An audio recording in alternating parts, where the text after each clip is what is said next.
Uh, Halo teman-teman, kembali lagi dengan saya yang setelah lama tidak mengupload konten lagi di Quasiverum. Saya Lucky Subandi dan ini channel Quasiverum. Ini adalah channel pribadi saya. Dan saya sudah sekitar mungkin 6 bulan lebih tidak atau 8 bulan tidak membuat video di channel ini, dan sekarang saya mencoba untuk membuat lagi unggahan video untuk channel ini. Bagi teman-teman yang belum pernah menyaksikan video ini atau yang baru teman-teman baru bergabung, salam kenal, nama saya Lucky Subandi. Channel ini adalah Quasiverum yang sebenarnya saya bercita-cita bahwa channel ini adalah jalan saya untuk menuju kebenaran. Tapi kita kan nggak akan pernah bertemu kebenaran yang sejati, jadi ya anggap saja ini benar. Quasiverum kan kebenaran yang semu. Nanti kalau belajar kuasi equilibrium kita akan membahas lebih jauh ke sana. Bahasan hari ini saya akan mencoba membahas tentang apa saja yang saya lakukan di tahun 2025 kemarin. Jadi 2025 kemarin saya itu full, tidak ada income take home pay dari perusahaan atau manapun. Dan apa saja yang saya lakukan di tahun 2025 kemarin? Wah, itu panjang sekali. Jadi awalnya Januari saya pindahan boyong dari Jakarta ke Sidamuli. Niatnya awalnya ingin membangun pertanian organik, integrated farming, kan? Terus mau membuat channel, ya kan, channel investasi, channel pertanian, channel pribadi saya sendiri, gitu kan. Jadi konten kreator di YouTube. Lalu sebenarnya apa yang terjadi tuh? Kenapa video yang di-upload di tahun 2025 malah cuma 2 atau 3? Jadi pertama, setelah saya pindah dari Jakarta, saya mulai tuh belajar tentang pertanian, belajar di channel YouTube, Bumiku 1, terus yang paling banyak itu ada di Bayu Diningrat. Silahkan cari Bayu Diningrat Integrated Farming, itu lengkap, saya belajar dari situ dan ilmunya bagus.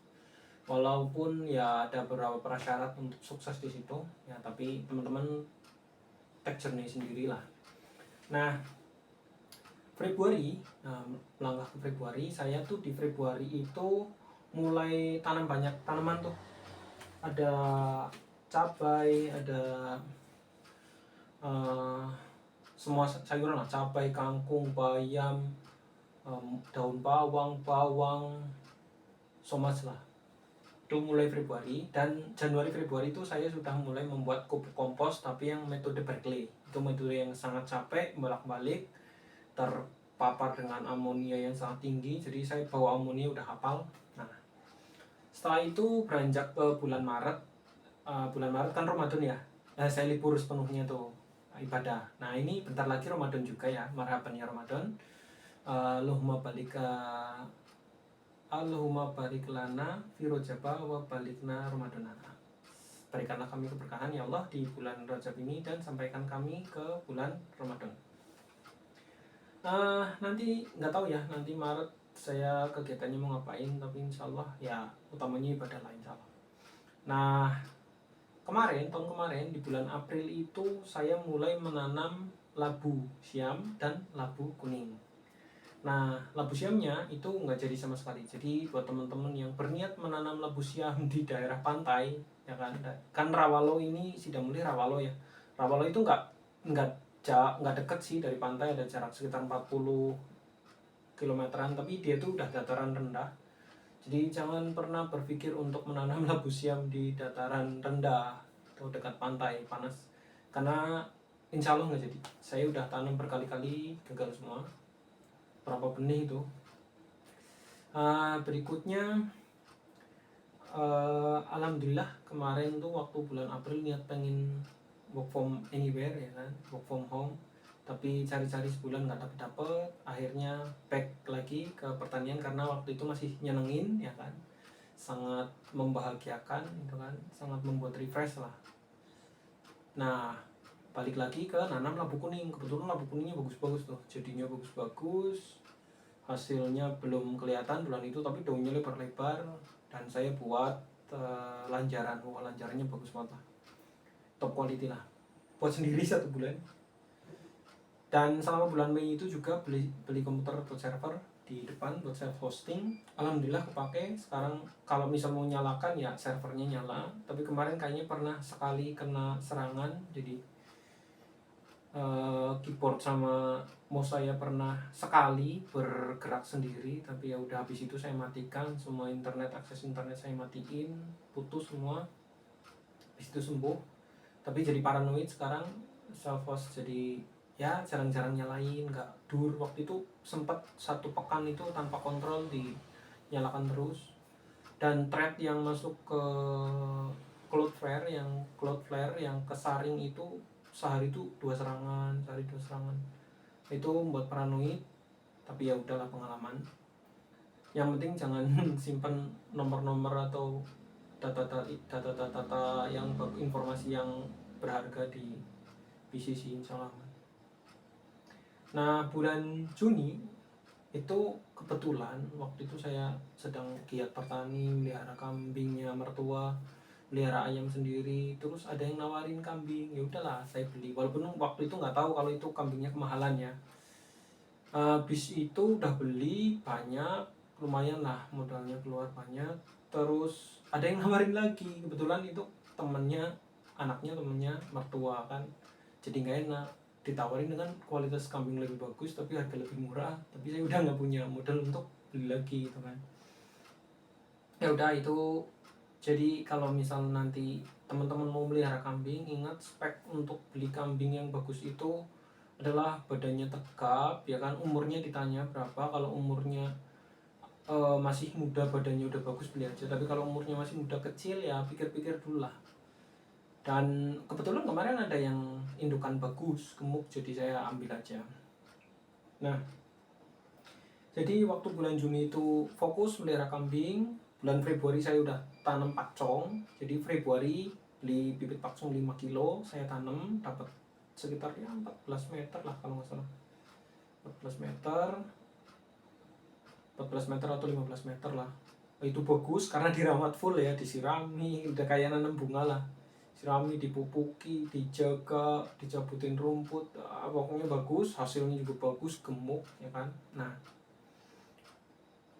habis itu bulan Juni itu fokus nanam rumput pakcong ekspansi. Itu bulan Juli itu yang tadinya cuma 15 meter, bibit dari situ ya kan, beli kan, misal dulu tuh 1 kilo kalau nggak salah 10.000 harganya, jadi 5 kilo tuh 50.000, dapat 15 meter. Habis itu tanam lagi dari yang ada, bibitnya ditanam, dapat 130 meter persegi, cuman dalam waktu 4 bulan.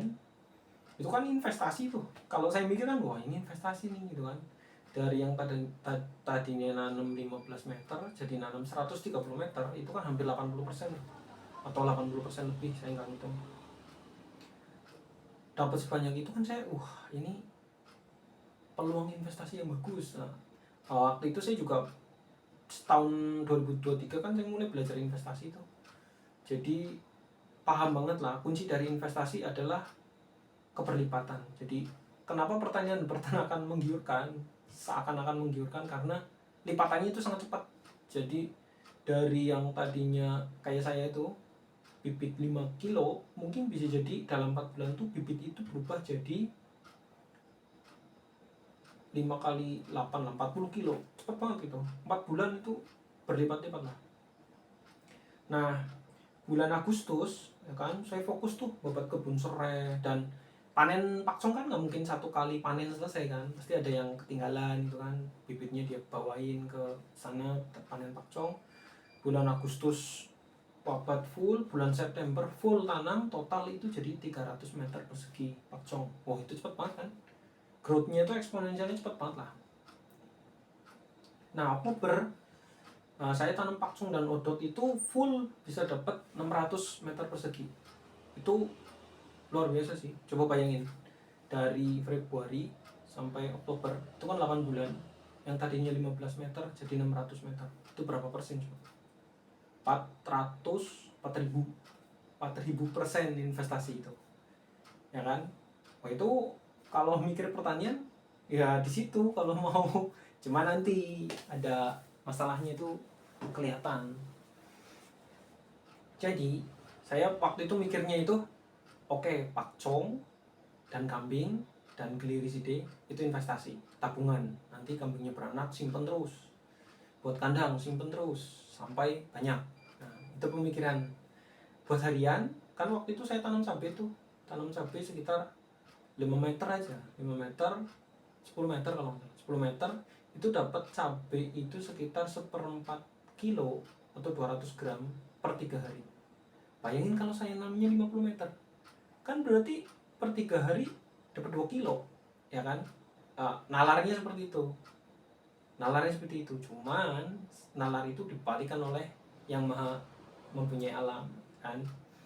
Yang punya alam nggak suka nih cara hitung-hitungan ini nggak bener nih, udah dibalikan semuanya. Bulan November, dari yang Oktober saya euforia, Oktober kan kebetulan Oktober juga tanam pakcung udah banyak, tanah udah ya udahlah siap membabat alas lagi. Itu kan baru 600 meter tuh saya bisa tanam tuh, tanah ada bisa sampai 2000 meter.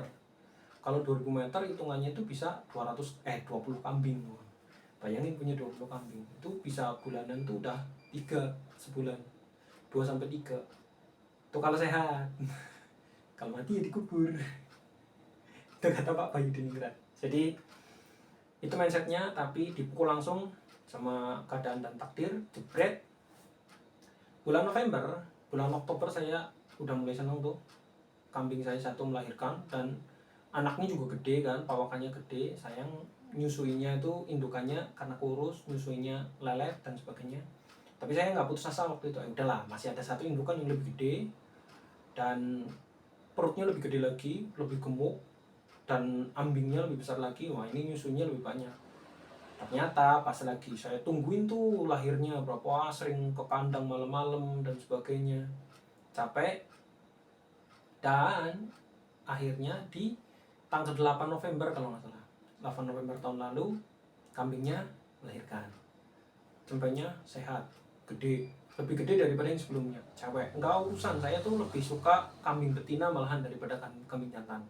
Karena kalau kambing jantan saya cukup butuh 2, kalau kambing betina dari 2 itu saya butuh 20 kambing betina. Jadi sebenarnya harusnya lebih mahal kambing betina daripada kambing jantan.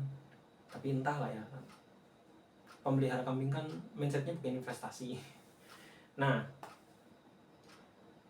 si kambing betina yang melahirkan itu, saya nggak tahu, ada beberapa asumsi dia penyakitnya datangnya dari mana, tapi 3 hari setelah dia melahirkan mati, kan nggak tolong. 2 hari setelah induknya mati, cempenya mati. Nah, akhirnya ya udahlah, saya merasa wah, ini nih tantangan di peternakan kambing. Rumputnya cepat tinggi ya kan, ini kan rumputnya juga udah banyak dikomentarin sama tetangga-tetangga, rumputnya udah tinggi-tinggi itu nggak dipanenin. Nah, cuman kan panen ya perlu tenaga gitu kan. Kalau misal kambingnya masih hidup dan masih sehat ya beda cerita ya, mungkin saya akan tetap ke kebun, bersihin, ekspansi lahan dan sebagainya. Tapi karena kambingnya mati, saya belum tahu cara menyelamatkan kambing yang udah sakit, makanya saya udahlah, kita perlu arrange ulang lagi, karena tabungan dan RDN juga udah kemakan gitu kan. Tabungan udah habis, RDN udah mulai kemakan separuhnya. Jadi ya saya harus balik mencari pekerjaan ke perusahaan atau siapapun yang memberi proyek. Karena itu saya persiapan dari pertengahan November kemarin back to coding. Dan ya ini konten kreasi di YouTube ya nggak bisa dimunafikan ya kan, nggak bisa dinafikan bahwa tujuannya nanti ya pengen dapat exposure besar, terus bisa dimonetasi ya, intinya itulah, biar bisa hidup mencari beras. Nah, back to our story. Jadi dari bulan Oktober yang begitu capek, hektik, sibuk banget lah ngurusin kambing, ayam dan sebagainya, November pelan-pelan saya enggak ini ya, kambing saya kasih makan seadanya, ramban seadanya. Tapi alhamdulillah mertua membantu nyari rumput, jadi ya kambing masih bisa makan. Walaupun rambanan saya cuma sedikit gitu kan, saya ramban cuma 1/4 jam sampai setengah jam doang. Itu biasanya sebelumnya itu saya ngarit tuh sampai 2 jam, ngarit di sawah, di kebun 2 jam buat kambing. Cuman ya udahlah. Nah, sejak pertengahan November itu saya building self hosting, saya udah buat Git sendiri, Git repository sendiri, cloud service sendiri. Jadi saya kalau misal mau cloud storage-nya punya saya sendiri ada 2 tera tuh sendiri. Terus udah ada web service yang jalan kan, walaupun ya pengunjungnya baru sekian berapa lah per hari, dan itu pun server nggak full 24 jam per 7 ya jalan, karena paranoia kemarin itu. Jadi kadang saya matiin, kadang saya nyalain, ya suka-suka lah. Nah, berikutnya bulan Desember ini saya full ngoding dan buat web service itu. Kalau teman-teman mau kunjungi ya silahkan, ada di ganin.gzz.io. Dan ya silahkan seluncuri lah. Sederhana sih web service-nya, orang buat sebulan kok. Dan saya itu nggak AI cloud code ya, karena belakangan kan ini lagi wah banget ya berita AI cloud code itu. Jadi orang bisa ngoding cuman prompting doang, web service-nya jadi. Itu luar biasa. Dan saya niatnya menuju ke sana ya, harus mengikuti, harus jangan sampai ketinggalan. Nah, walaupun ya saya tadi itu fail selama setahun ya kan, kalau menurut saya pertanian itu akan tetap bagus prospeknya, terutama buat teman-teman yang mau menjalani hidup santai di pedesaan. Nah, sarannya ya masih harus menjaga tetap income ada gitu kan, income tetap ada. Berikutnya itu ya pertanian itu cuman makan 1-2 jam sehari, jangan kebanyakan. Ya itu 1 tahun, recap 1 tahun saya. Dan sekarang ya ini kemarin 2 pekan yang lalu saya belajar tentang image generation di pakai AI, pakai Stable Diffusion, Comfy UI.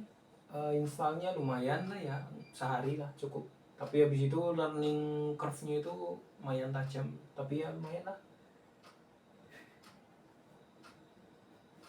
Jadi bisa generate gambar kayak gini seenak jidat.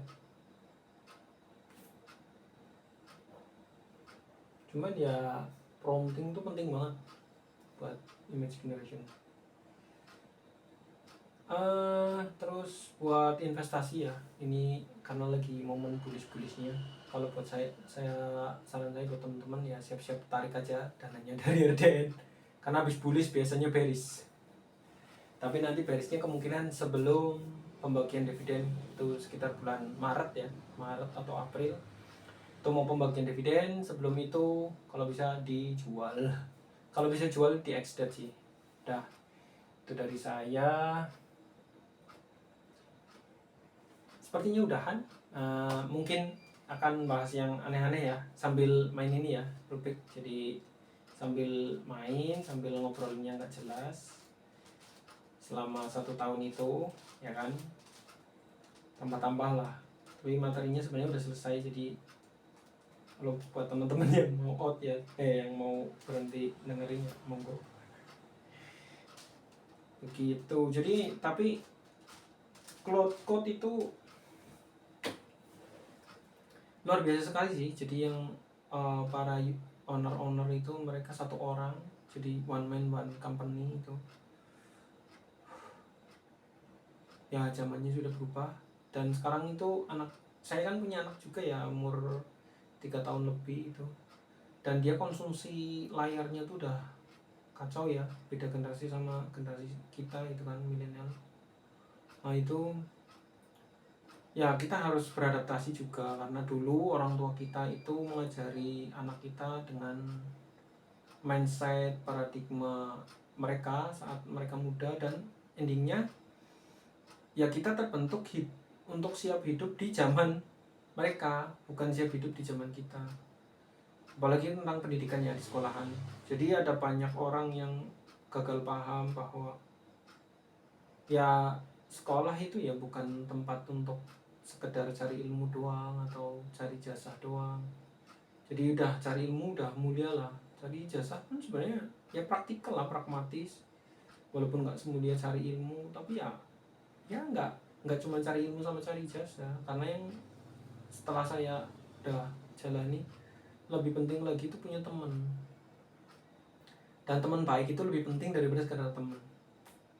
Jadi dulu waktu pelajaran PPKN itu dikatakan bahwa jangan memilih-milih teman. Oh enggak, teman harus dipilih, tapi tidak boleh mendiskriminasi manusia. Nah, jadi perlakuan kita terhadap manusia lain harus sama, atau setidaknya kita memperlakukan manusia sepantasnya manusia. Tapi kita hanya memilih lingkaran yang dekat dengan kita, itu adalah orang-orang yang mereka kita percayai. Begitu. Udah ya, lanjut apa lagi sini? Soalnya kalau saya mainan Rubik ini, saya cuma ngeliatin Rubik ya, nggak engaging ke teman-teman, kasihan. Ternyata karena harus fokus banget menyelesaikan. Begitu.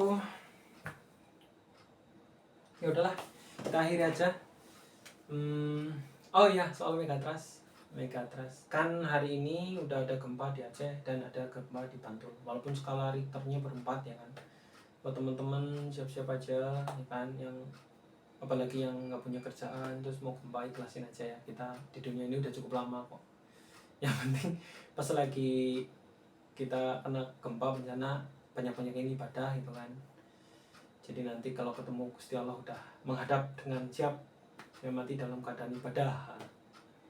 Kalau buat teman-teman yang lagi asik KW, gajinya udah 4 kali lipat dari yang tahun kemarin, udah luar biasa karena bisa performa lebih baik dengan AI dan sebagainya. Ya siap-siap ya, dunia itu sementara. Walaupun Anda punya gaji 4 kali lipat dari orang lain, tapi kalau besoknya Megatrust dan Anda ketiban tembok, sama saja, semuanya akan berakhir hilang lah. Itu penghiburan buat saya sih. 1 tahun nggak punya take home pay, jadi hiburannya itu. Begitu.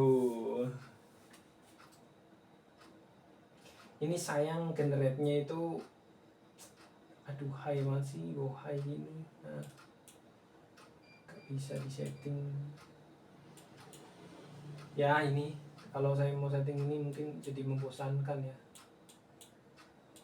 Sebenarnya bisa nih dibuat setting biar nggak kelihatan itu.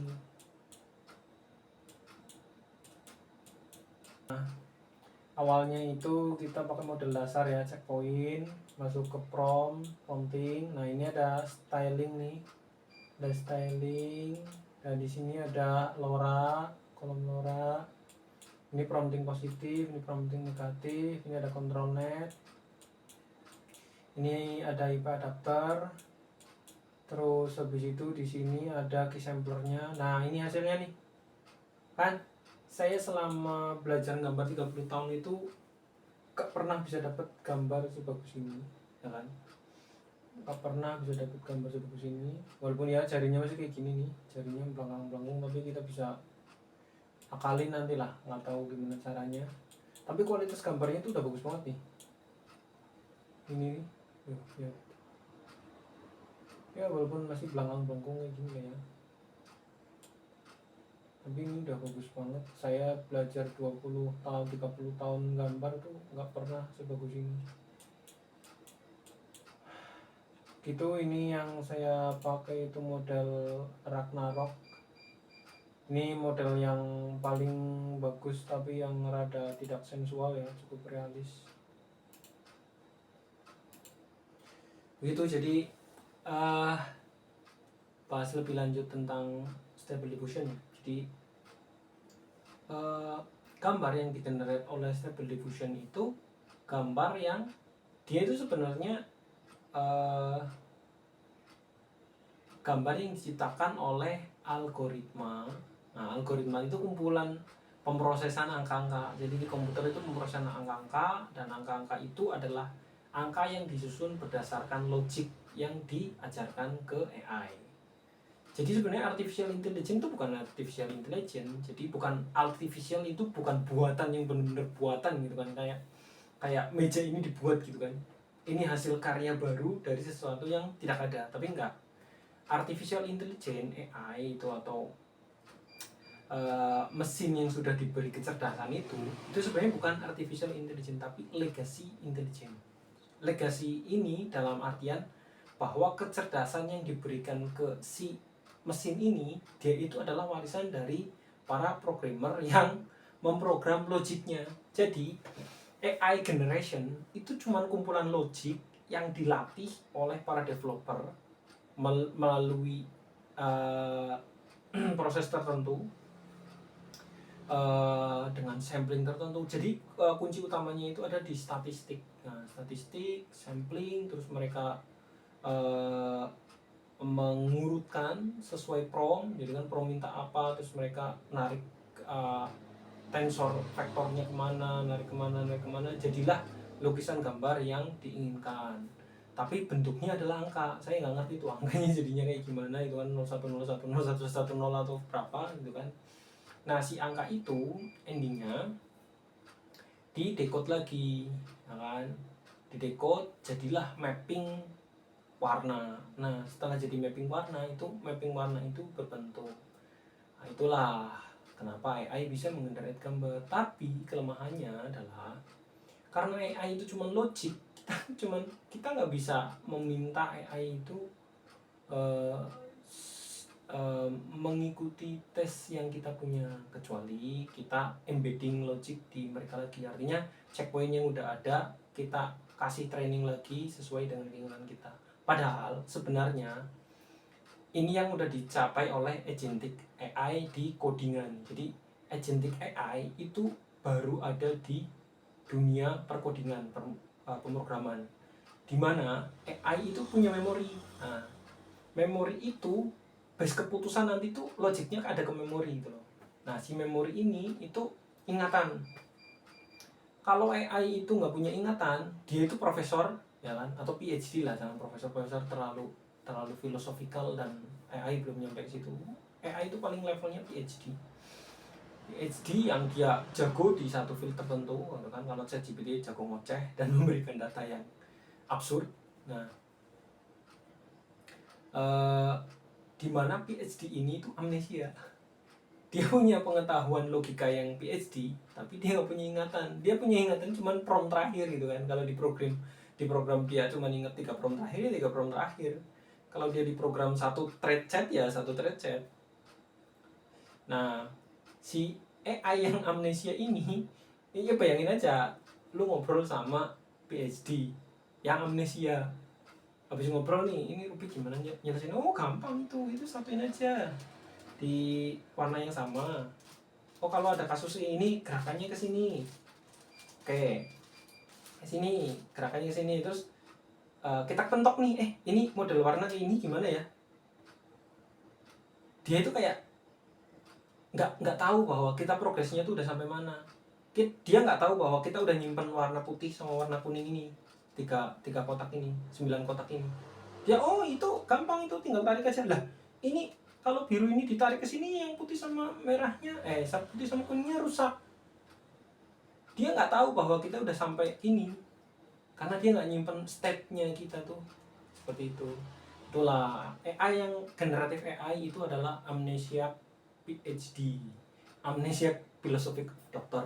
Nah, agentic AI itu lebih dari itu. Jadi ini adalah postdoktoral yang dia punya memori. Jadi dia punya ingatan. Nah, ingatannya cuma ingatan tertentu doang. Kenal kalau kita itu siapa, kita lagi ngerjain project apa gitu. Ngerjain project apa, settingnya kayak gimana, apa dan sebagainya. Tapi kalau ditanya lagi siapa kita, mungkin lupa. Atau topik yang lain, ya dia akan membahas secara ngawur. Begitu, itulah agentic AI. Tapi nanti dengan memori yang bertambah, mungkin ya kan, AI mungkin akan lebih mahal, tapi mereka akan menyimpan memori di cloud. Jadi nanti storage yang dijual itu, jadi bisnis AI itu jualannya akan dua, logiknya mereka sama storage yang buat nyimpen data buat di embed ke logiknya mereka. Jadi nanti AI yang akan datang kemungkinan adalah AI yang dia akan memproses data, iterate terhadap logiknya mereka, dan iterate terhadap memori yang mereka simpan. Jadi kalau kita simpan memori ke situ, memori sampah, ya AI-nya akan balik lagi memberikan solusi dari sampah. Tapi kalau kita udah nyimpennya di situ dime, gem, berlian atau mutiara atau emas, ya keluarnya emas. Begitu. Itu agentic AI di generasi berikutnya. Lalu apakah AI akan mencapai self consciousness? No. From minimal sampai 5 tahun akan datang mereka belum nyampe itulah kesadaran. Ngeri juga sih kalau AI nyampe ke kesadaran. Karena teorinya gini, setiap manusia itu punya pengalaman. Nah, pengalaman saya dengan pengalaman Anda itu pasti berbeda. Pasti berbeda. Islam yang saya peluk dengan Islam yang Anda peluk nggak mungkin rasanya sama, rasanya pasti beda. Nah, itulah kualia ya. Kualia kayaknya. Nah, alasnya kualia.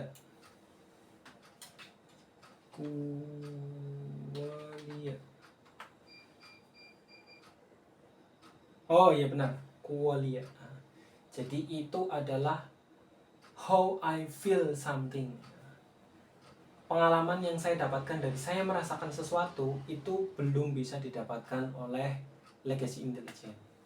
Jadi artificial intelligence itu mereka tidak bisa merasakan how they feel. Ketika mereka sudah merasakan how they feel, udah selesai. Welcome zaman Terminator. Karena kesadaran itu datang dari apa yang kita rasa. Dan apa yang kita rasa itu datang dari pengalaman. Dan pengalaman itu datang dari memori. Jadi memori kita, selama kita masih punya memori, di saat itulah kita punya pengalaman, dan di saat itulah kita punya apa yang kita rasa sebagai apa. Jadi kan misal merah, bagi saya merah dan merah saya dengan merah Anda kemungkinan sangat mungkin itu berbeda. Mungkin lebih tepatnya seperti ini. Merah saya dengan merah Anda belum bisa dibuktikan bahwa itu sama atau berbeda. Karena belum ada alat yang bisa membuktikan bagaimana otak merasakan memori. Jadi merah yang saya rasa apakah itu benar-benar merah yang Anda rasa juga, itu belum tentu beda. Ini bukan kasus tentang buta warna ya. Begitu juga dengan meja, kontur. Apa yang saya rasa dengan kontur meja ini dengan apa yang anak saya rasa dengan kontur meja ini, pengalamannya pasti beda. Dan disitulah bedanya kepribadian setiap orang dengan orang lain, dan disitulah bedanya kesadaran, datangnya kesadaran. Nah, sadar itu dia ada itu karena dia merasa bahwa dia merasakan sesuatu. Jadi dia sadar dia merasakan sesuatu. Itulah kesadaran. Selama AI nggak punya memori, jangan harap akan dapat kesadaran. Nah, setelah AI punya memori nanti itu agentic AI kan ada memori itu. Nah, memorinya sekompleks apa? Ketika memori itu sudah sekompleks dengan otak manusia, jadi memori yang disimpan oleh si AI, bukan algoritma ya. Jadi AI itu yang sekarang yang generatif AI, mereka tuh cuma ngumpulin algoritma. Ketika input apa, outputnya apa. Nah, itu algoritma. Itu bukan memori. Itu memori, tapi bukan memori yang dirasakan. Memori yang dirasakan itu bukan cuma sekedar logika. Jadi memori yang dirasakan itu seperti ukiran patung. Nah, jadi dia itu ada bukan sebagai logika, dia ada sebagai wujud. Jadi kalau kita mengukir patung, ukiran itu bukan logika, tapi memori kita terhadap si patung itu. Begitulah. Ini bahas Stable Diffusion tapi jadi philosophical AI. Lagi generate-nya. Lepas lagi di show off generate-nya yang sensual. Terima kasih dari saya, Lukis Bandi di Quasiverum. Sampai jumpa di video berikutnya.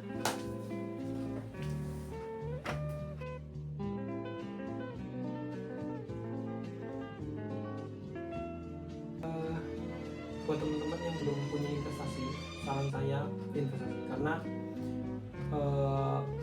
financial management itu ternyata sangat penting. Saya setahun ini kan nggak dapet income ya, tapi karena financial management saya selama 3 tahun atau 4 tahun yang lalu itu cukup bagus ya, sebelum kemarin ya, berarti 5 tahun sampai 4 tahun 5 tahunnya kemarin itu bagus, tabungan cukup banyak gitu kan, bisa hidup 1 tahun liburan nih, 1 tahun liburan tanpa penghasilan tapi masih bisa makan. Itu makan uang tabungan dan uang investasi. Jadi tabungan targetnya itu kalau bisa sih ya, targetnya itu uang darurat itu 14 kali gaji. Terus sudah harus ada investasi pensiun dan ada investasi berjalan yang uang ditabung itu. Jadi emang financial management itu penting, tapi lebih penting daripada itu adalah harus ada source of income lebih dari satu. Sekarang saya nol, udah satu tahun nol, ini berarti saya itu jargoni ya, ngajar tapi orang lakoni. Nah ini buruk, nggak boleh. Nah saya udah ngakuin ini, 1 tahun saya nggak punya source of income dan itu buruk. Walaupun kita punya bendungan yang besar, tapi kalau source airnya, sumber airnya nggak ada, bendungan itu pasti akan habis buat nyiramin tanaman. Jadi kalau pengen tanamannya sehat, bendungannya besar, sumbernya harus tetap ada. Pas sumbernya gede, bendungannya nampung. Pas sumbernya kecil, bendungannya masih banyak airnya. Pas nggak ada airnya, dipakai dikit-dikit, jangan boros. Itu mindsetnya.